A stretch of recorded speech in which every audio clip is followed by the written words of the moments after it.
دادا نے اپنی زمین پر 3 بنگلے تعمیر کرائے تھے اور ان کے ارد گرد ایک 4 دیواری بنوا دی تھی۔ یوں مکانات الگ تھے لیکن گھر ایک ہی تھا، جس کا مشترکہ صحن 3 بھیگوں پر محیط تھا۔ دادا کے 3 بیٹے تھے، بڑے 2 کی شادیاں ہو گئیں تو ان کو اپنے احاطے میں بنے ہوئے 2 مکان رہائش کے لیے دے دیے گئے، جبکہ تیسرے میں وہ خود قیام پذیر تھے۔ میرے والد سب سے چھوٹے تھے اور 2 پھوپھیاں بھی ان کے ساتھ رہتی تھیں۔ ابو کی شادی ہو گئی تو امی بھی سسر کے ہمراہ رہنے لگی۔ ہمارا مشترکہ خاندانی نظام تھا جس کو پہلے امی نے بخوشی قبول کیا۔ زمیندار گھرانہ تھا اور خوشحالی تھی، لیکن ایسے گھرانوں کی الگ روایات ہوتی ہیں۔ بے شک میری والدہ ان روایات اور ادب و آداب کا خاص خیال رکھتی تھی۔ ساس کی خدمت اور سسر کے احکامات کی بجاوری، نندوں کا خیال رکھنا، غرض انہوں نے کسی کو شکایت کا موقع نہ دیا، اور اس فرزانگی کے بدلے میں سبھی سے خوب عزت اور پیار پایا۔ امی کی شادی کے 2 سال بعد میں نے اس جہان میں آنکھ کھولی، ممتا کے دل کا چمن کھل گیا۔ والد بھی میری پیدائش پر خوش تھے، ہر دم باہوں میں لیے رہتے۔ میری معصومیت سے جھکتی پلکوں پر دونوں ماں باپ نہال ہو جاتے۔ کچھ دنوں بعد میں اس قابل ہو گئی کہ اپنے والدین اور دیگر رشتوں کی شناخت کر سکوں۔ اپنے چاروں طرف بہت مہربان اور پیار کرنے والی ہستیوں کو موجود پایا۔ سبھی مجھ پر والہانہ شمار ہوتے تھے، خاص طور پر دادی اور پھوپھیاں بھی، جو کہ غیر شادی شدہ تھی اور ہمارے ساتھ ہی رہتی تھی۔ ہم گاؤں میں رہتے تھے، بڑی ٹھاٹھ والی زندگی تھی۔ پھوپھیاں ہر دم گود میں لیے رہتیں تو چچا اور تایا بھی انگلی پکڑ کر باری باری سیر کرانے باغ میں لے جاتے۔ وہ مجھ پر جی جان سے فدا تھے اور میرا دل ان کی محبت کی دولت سے مالا مال تھا۔ ددیال میں اتنا پیار ملا کہ کبھی ننیال جانے کی خواہش ہی نہ کی۔ نانی کے علاوہ 2 خالائیں تھیں، جبکہ نانا اولاد نرینہ سے محروم اس دنیا سے سدھار گئے تھے۔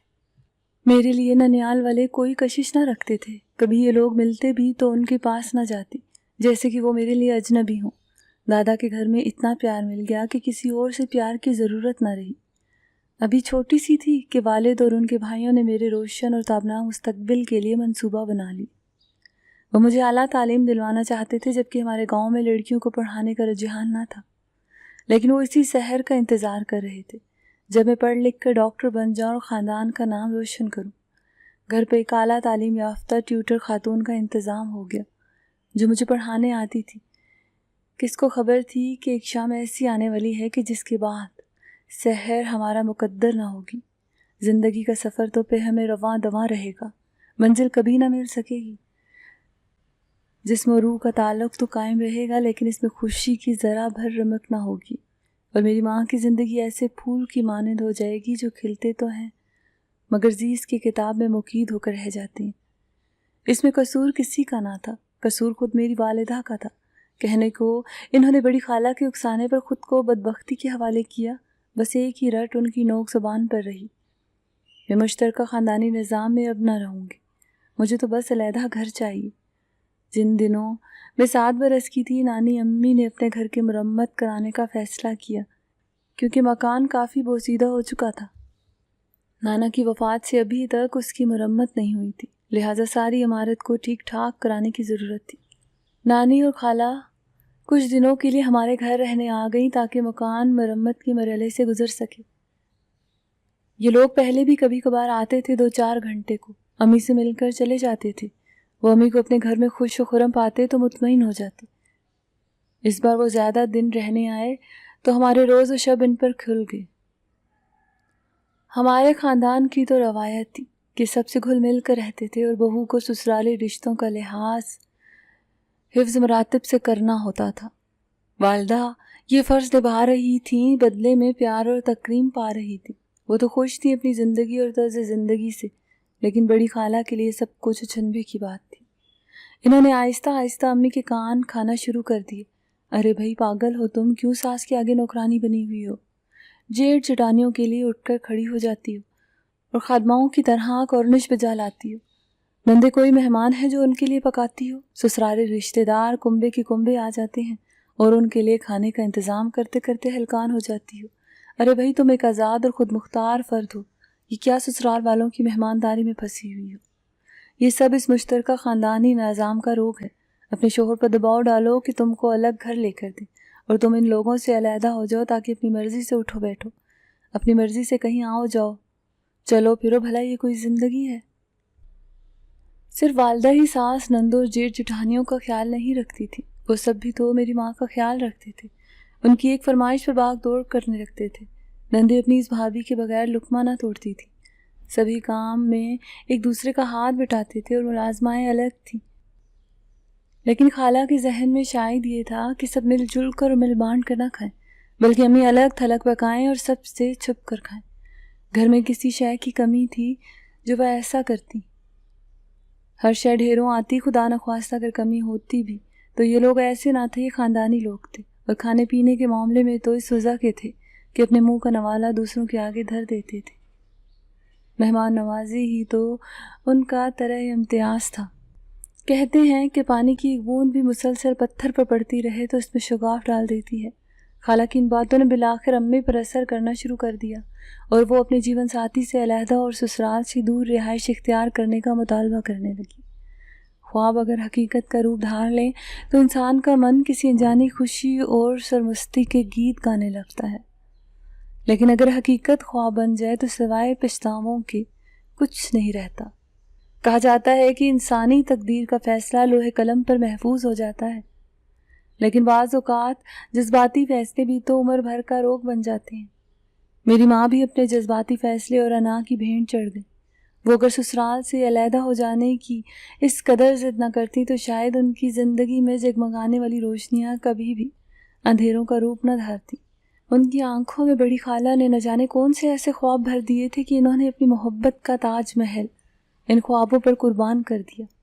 اس وقت تو ان کی آنکھوں پر ضد کی پٹی بن گئی تھی اور کان بھی غرور کے باعث بہرے ہو گئے کہ وہ اپنے چاہنے والے شوہر کی التجائیں نہ سن سکیں، میں نہ سن سکی جو انہوں نے اپنی جنت اپنے گھر کو بچانے کے لیے کی تھی۔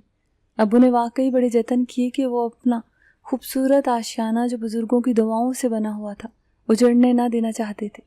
سب خواب دھرے کے دھرے رہ گئے اور بڑی خالہ کے اکسانے سے گھر چھوڑ کر میکے چلی گئی۔ ابو کی روحانی مسرتیں ان کے ساتھ جاتی رہیں۔ دادا دادی نے امی کو منانے کی بہت کوششیں کی، مگر وہ نہ مانی کہ میں اب آپ کے آنگن میں نہ رہوں گی، مجھے علیحدہ گھر چاہیے۔ گاؤں میں کوئی علیحدہ گھر میں رہے تو 100 اندیشے ہوتے ہیں، وہاں اکٹھے رہنے میں ہی عافیت ہوتی ہے، خاص طور پر ذمہ داری میں۔ 100 دوست دشمن ہوتے ہیں۔ والد تو صبح کے گئے شام کو ڈیرے سے لوٹتے تھے۔ کھیتوں کے بیچوں بیچ تنہائی میں کسی گھر میں رہنا ممکن نہ تھا، اور والد صاحب کا راضی کے امور چھوڑ کر کسی شہر جا بسنا بھی محال تھا۔ دادا دادی زندہ تھے، وہ اجازت نہ دیتے تھے کہ بیٹا بہو اور ننھی منی بچی کو لے کر شہر جا بسے۔ ساس سسر نے منت کی، جیٹھ بھی ترلے کرتے رہ گئے کہ بانو بھابھی اس احاطے کے اندر علیحدہ بنگلہ آپ کو بنوا دیتے ہیں، بہت زمین پڑی ہے، لیکن احاطے سے باہر رہائش کی ضد نہ کیجیے، یہ آپ کی اور کسی کے بھی مفاد میں نہ ہوگا کیونکہ ہماری زمینیں مشترکہ ہیں۔ امی نے ہر کسی کی منت کو پاؤں میں ڈال دیا اور ان کو ذہنی اور روحانی کرب و اضطراب میں مبتلا کر کے خود بھی جدائی کے الاؤں میں جھلسنے کو تنہا رہ گئی، جبکہ ان کا رویہ پہلے اپنے سسرالیوں کے ساتھ قابل رشک ہوتا تھا، لیکن خالہ کے آنے کے بعد وہ اتنی بدل گئیں کہ کایا ہی پلٹ گئی۔ ابو تو میری ماں کے اشارے کے غلام تھے، اپنی چاند سی بچی سے پل بھر کی جدائی برداشت نہ کر سکتے تھے۔ اگر امی اس وقت سمجھداری سے کام لیتی تو کوئی وجہ نہ تھی کہ ان کی جنت اس طرح سے لٹ جاتی۔ ابو نے کہا تھا، شہربانو تھوڑا سا صبر کر لو اور بتا دو جو تکالیف تم کو ہیں، میں ایک ایک تکلیف کو دور کر دوں گا۔ عورت کی آزادی، اس کا اپنا گھر اس کا حق ہے، ایک ایسا گھر جس کی وہ خود ملکہ ہو، سفید و سیاہ کی مالک ہو، جہاں بس اسی کی حکمرانی ہو، لیکن ہر بات کے لیے ایک مناسب وقت ہوتا ہے۔ امی ابو اب بہت بوڑھے ہو گئے ہیں، تم کو تھوڑے سے انتظار کی زحمت تو اٹھانا پڑے گی، لیکن امی نے چند ماہ میں صبر کا دامن چھوڑ دیا۔ امی میں بہت خوبیاں تھیں، لیکن ایک خامی بہت بڑی تھی کہ وہ کانوں کی کچی ثابت ہوئی۔ خالہ نے ان کو یہ باور کرا دیا کہ جو آرام اور آسائشیں تم کو علیحدہ گھر میں میسر آ سکتی ہیں، مشترکہ خاندانی نظام میں ان کا تصور بھی نہیں کر سکتی، لہذا آفاق جب تک تمہارے لیے علیحدہ گھر کا بندوبست نہیں کرتا تو میکے میں ہی جم جاؤ۔ یوں ابو اور دادا دادی کئی بار بہو کو منانے آئے مگر ناکام و نامراد لوٹے۔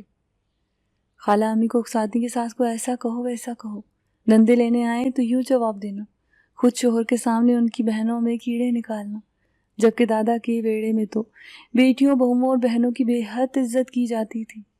یہ وہی بہنیں تھیں جو موسم سرما کی ٹھٹرتی یک بستہ راتوں میں اپنے بھائیوں کی گھر واپسی کا انتظار کرتی رہتی تھی، اور جب بھائی گھر آتے تو کھانا دوبارہ گرم کر کے دیتی، ان کے لیے بستر بچھاتی۔ ایسی مونس و غم گسار بہنوں کو بھلا کوئی بھائی کیسے برا کہہ سکتا ہے؟ یہ خون کے رشتے تھے، ماں باپ بہن بھائیوں کی یہ پیار کی وہ مضبوط زنجیریں تھیں کہ ان کو پل بھر میں نہیں توڑا جا سکتا تھا۔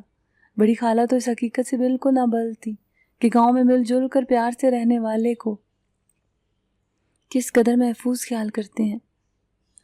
وہ نہ جانے میری ماں کو ان کے گھر کی جنت سے نکال کر مجھ سے اور والدہ سے کس بات کا انتقام لے رہی تھی۔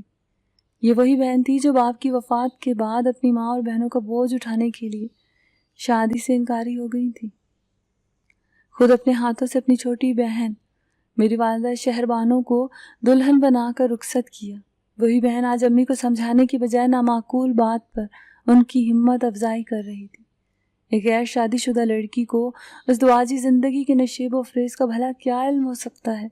یہاں بھی صورتحال کچھ یہی تھی۔ اگر خالہ میری ماں کو ان کے اصل مقام اور گھر سے متعلق صحیح رہنمائی کرتی تو ہمارا آشیانہ نہ جلتا، لیکن خالہ نے تو ماں کو ایسے مقام پر لا کھڑا کیا کہ دیکھتے ہی دیکھتے امی کی آنکھوں کے سامنے بنے بنائے آشیانے کے تنکے بکھر گئے، اور ان کے سسرالی رشتہ داروں نے بہو کے سخت رویے سے مجبور اور مایوس ہو کر ابو کی دوسری شادی کرا دی۔ اب میری ماں کو اپنی غلطی کا احساس ہوا کہ ان کے شوہر نے ان کو بنانے کے لیے کتنے جتن کیے تھے۔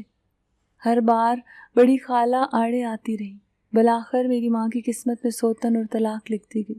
وقت نے پہلو بدلا تو جوانی کی رنگین صحبتیں رات کے اندھیروں کو روپ دھارنے لگی۔ امی کے بالوں میں سفید چاندنی آ گئی، وہ گھلنے لگی، گھل گھل کر قسطوں کی موت مرنے لگی۔ ان کی دلی کیفیت کو میرے سوا کوئی بھی نہ جانتا تھا۔ وہ راتوں کو جاگتی اور اٹھ اٹھ کر روتی۔ ایک لاوا تھا جو ان کے سینے میں دہکتا تھا، اور جدائی کا بیج جو ان کو اپنے ہاتھوں نے بویا تھا ان کو جھاڑ کے کانٹوں کی طرح زخمی کرتا رہتا تھا۔ اس ترقی یافتہ دور میں بھی طلاق یافتہ عورت ایک بیکار پرزے کی مانند سمجھی جاتی ہے۔ میری خاطر امی نے یوں بھی دوسری شادی نہ کرنے کا فیصلہ کر لیا۔ وہ زیادہ پڑھی لکھی نہ تھی کہ اپنے لیے کوئی اچھی ملازمت تلاش کر کے کسی حد تک مشکلات اور پریشانیوں کو کم کر لیتی۔ تبھی اپنی اور میری ضروریات کی خاطر خالہ کی محتاج ہو گئی، جو کہ ایک اسکول کی ہیڈ مسٹریس بن گئی تھی۔ بڑی خالہ ڈیوٹی کے بعد ٹھاٹھ سے گھر آ کر لیٹ جاتی اور آرام کرتی، جبکہ امی پر گھریلو کام کاج کا تمام بوجھ ڈال دیا تھا۔ کبھی طبیعت کی خرابی کی وجہ سے کسی کام کو کرنے کا قاصر ہوتی تو اسکول سے واپسی پر خالہ ان کو کوستی، برا بھلا کہتی اور آڑے ہاتھوں لیتی۔ امی کو پائی پائی کا محتاج رکھ کر وہی بہن اب ان کو تانے دیتے نہ تھکتی، جس نے ان کو اس حال تک پہنچایا تھا۔ ان کو پتا تھا کہ اب جس مقام پر ہم پڑے ہیں وہاں سے ادھر ادھر ہونا ہمارے بس کی بات نہیں۔ یہ سچ ہے کہ شادی شدہ عورت کی عزت اس کے شوہر اور شوہر کی عزت عورت سے ہی ہوتی ہے۔ ماں کے ساتھ ساتھ میں بھی ایک نوکرانی کی طرح سارا دن کام میں جتی رہتی تھی۔ جب تھکن سے روتی تب یہ وہ لمحہ ہوتا جب باپ سے جدا کرنے پر میری ماں شدت سے پچھتاتی اور کف افسوس ملتی۔ اب میں سمجھدار ہو چکی تھی اور ہر بات کو سمجھ سکتی تھی۔ کبھی ماں کے دکھ پر روتی اور کبھی مجھے ان پر غصہ آتا کہ ایک بیٹی کے بارے میں نہ سوچا، اور علیحدہ گھر کی زد میں اتنے پیار کرنے والے سسر و ساس کو چھوڑ کر اپنی نامعقول بہن کا کہا مان لیا۔ اب پچھتاتی ہیں، اب پچھتائے کیا ہوں جب چڑیا چگ گئی کھیت۔ باپ زندہ تھا، میں کوڑی کوڑی کے لیے خالہ کی محتاج تھی۔ اس عمر میں تو لڑکیاں اپنی پسند کے پہناوے پہنتی ہیں، اور میں ابھی تک خالہ کی اترن پہنتی تھی۔ کبھی کبھی ماں کہتی تھی جی چاہتا ہے جا کر آفاق کے قدموں میں بیٹھ جاؤں اور اپنے شفیق ساس سسر سے معافی مانگ کر اس جنت کی بھیک مانگ لوں جس کو میں نے خود ٹھکرایا تھا۔ لیکن اب یہ کیسے ممکن تھا؟ اس جنت کی حقدار تو ایک دوسری عورت ہو چکی تھی۔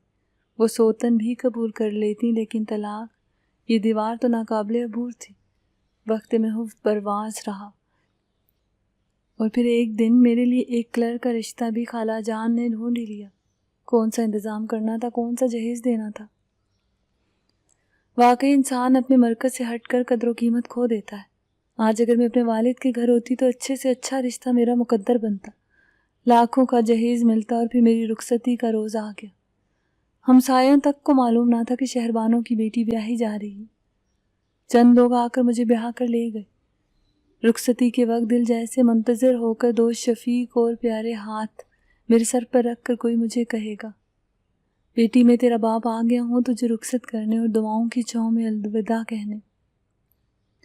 مگر آج کے اہم دن میں بھی وہ صاحباں کہاں تھا جس کی اوٹ ساری زندگی دھوپ کو ٹھنڈک میں بدل دیتی ہے۔ ماں کی آنکھیں بھی آج بے بسی کی تصویر بنی کسی شخص کو ڈھونڈتی تھیں کہ جو اب کبھی ان کے روبرو آنے والا ہی نہ تھا۔ آج اگر وہ ابو کے گھر میں ہوتی تو وہ ان کو ضرور سہارا دے کر کہتے، مت رو، ایک دن بیٹیاں تو رخصت کرنی ہی ہوتی ہیں، یہ تو پرایا دھن ہوتی ہیں۔